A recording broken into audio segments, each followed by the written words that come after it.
आओ।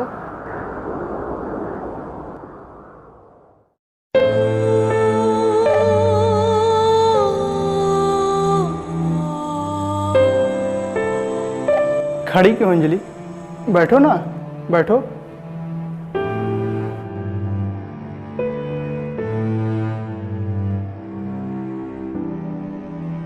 ये तुम नीचे क्यों बैठे हो? यही तो मेरी जगह है। देव, माँ कैसी है? माँ मर गई। क्या?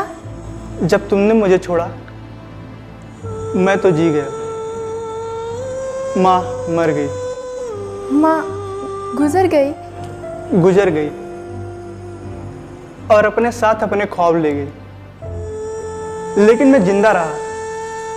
हर पल हर लम्हा तुम्हें याद करके जिंदा रहा। जानती हो अंजलि, जब तुम मुझे छोड़कर चली गई थी तो मेरे जेब में 50 पैसे नहीं थे, लेकिन अब 500 करोड़ रुपए हैं। 500 करोड़। जानती हो 50 से 500 करोड़ का सफर मैंने कैसे तय किया होगा? तुम सोच भी नहीं सकती। मैं रोज चलता था, चलते चलते थक जाता था, गिरता था, उठता था, जख्म भरते थे, लहू निकलता था, फिर गिरता था, लेकिन तुम्हारी आवाज सूरज की किरण की तरह मेरे दिल और दिमाग को चीर कर निकलती थी और कहती थी, एक कदम और दे, एक कदम और। फिर कदम से कदम मिला के मैंने 50 से 500 करोड़ का सफर तय किया।